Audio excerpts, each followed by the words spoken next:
halifalarım yaşlar.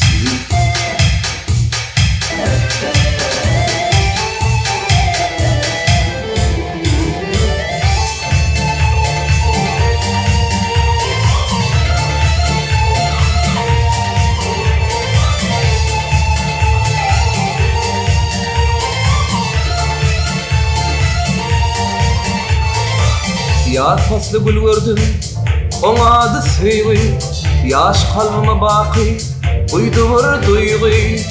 Kıynadım bir selim, kalmadı kaygı.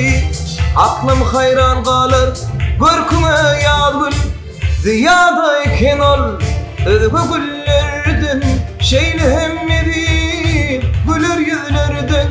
Özgü bewullerden, özgü kıyılardan.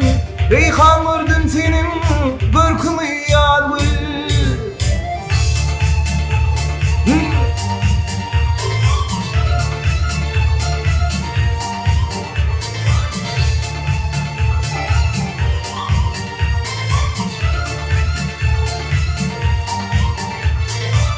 Gel arzu edeli seyciden seyci.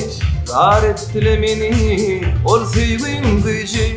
Senin adım kalbimde kalmadı önce. Aklım hayran kalır görküme yağmur.